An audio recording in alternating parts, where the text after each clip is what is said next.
Halo semuanya, selamat datang kembali di channel kita. Hari ini, kita akan menjelajahi sebuah daratan es raksasa yang penuh dengan cerita mengejutkan. Yap, kita akan membahas sejarah Pulau Greenland. Meskipun namanya Greenland atau Tanah Hijau, sebagian besar pulau ini tertutup es. Kok bisa begitu? Mari kita telusuri bersama. Kisah Greenland dimulai ribuan tahun yang lalu, jauh sebelum orang Eropa pertama kali menginjakan kaki di sana. Para arkeolog menemukan bukti bahwa manusia pertama yang mendiami Greenland datang sekitar 4.500 tahun yang lalu. Mereka adalah kelompok pemburu nomaden dari Amerika Utara yang dikenal sebagai budaya Sak. Bayangkan, mereka bertahan hidup di lingkungan yang sangat ekstrem, berburu anjing laut, rusa kutub, dan paus hanya dengan peralatan sederhana dari batu dan tulang. Setelah budaya Sakak, beberapa gelombang migrasi lainnya datang dan pergi, termasuk budaya Dosit yang juga beradaptasi dengan kondisi Arktik yang keras. Lalu, sekitar abad ke-10, muncullah babak baru dalam sejarah Greenland. Seorang Viking pemberani bernama Erik the Red yang diasingkan dari Islandia karena kasus pembunuhan, berlayar ke barat dan menemukan daratan luas ini. Menurut saga Islandia, Erik menamai pulau itu Greenland dengan sengaja. Tujuannya untuk menarik lebih banyak pemukim dari Islandia yang tandus. Sebuah trik marketing yang brilian kan? Erik berhasil meyakinkan ratusan orang untuk bergabung dengannya. Dan mereka mendirikan dua pemukiman utama di pantai barat, daya Greenland, tempat iklimnya sedikit lebih bersahabat. Selama beberapa abad, komunitas Viking ini berkembang. Mereka membangun gereja, bertani, dan berdagang gading walrus dengan Eropa.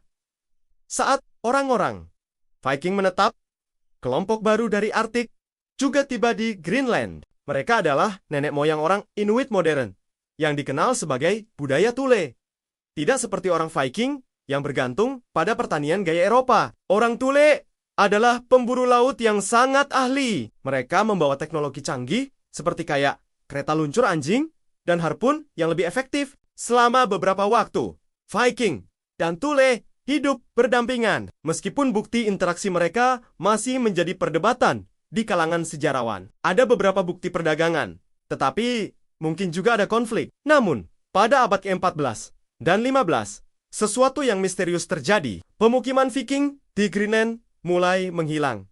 Apa penyebabnya? Para ilmuwan percaya ini adalah kombinasi dari beberapa faktor. Pertama, iklim mulai mendingin dalam periode yang dikenal sebagai zaman es kecil, membuat pertanian menjadi hampir mustahil. Kedua, rute perdagangan dengan Eropa terganggu, dan permintaan gading walrus menurun, karena gading gajah dari Afrika menjadi lebih mudah didapat. Ditambah lagi, kemungkinan besar mereka kesulitan beradaptasi dengan perubahan lingkungan. Tidak seperti tetangga mereka, orang Thule, yang gaya hidupnya lebih cocok untuk kondisi Arktik yang semakin dingin. Akhirnya, pemukiman Viking pun lenyap dari sejarah Greenland. Setelah kepergian Viking, Greenland menjadi dunia orang Inuit. Mereka terus berkembang, menyebar ke seluruh pesisir pulau, dan menyempurnakan cara hidup mereka yang selaras dengan alam Arktik. Baru pada awal abad ke-18,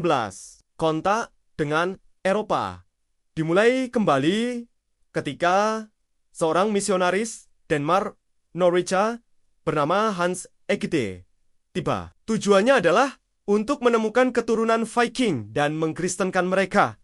Tetapi yang ia temukan hanyalah orang Inuit. Sejak saat itu, Denmark secara bertahap membangun kembali pengaruhnya, menjadikan Greenland sebagai koloni. Selama Perang Dunia Kedua, ketika Denmark diduduki oleh Jerman, Greenland menjadi sangat penting secara strategis bagi Amerika Serikat. Setelah perang, hubungan Greenland dengan Denmark berubah. Pada tahun 1953, Greenland secara resmi menjadi bagian dari Kerajaan Denmark, bukan lagi sebuah koloni. Gerakan untuk otonomi yang lebih besar terus tumbuh.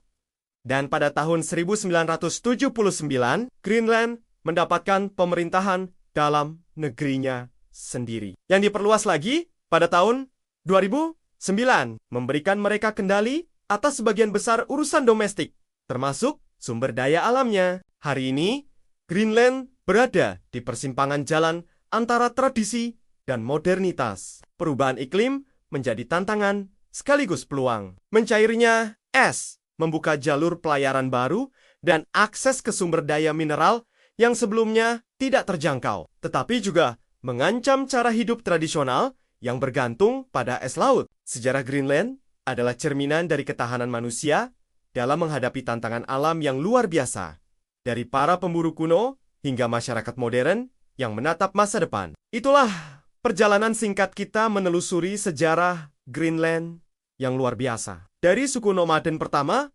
kejayaan, dan keruntuhan Viking, hingga menjadi negara otonom modern. Terima kasih sudah menonton. Jangan lupa untuk like, komen, dan subscribe agar tidak ketinggalan video menarik lainnya. Sampai jumpa!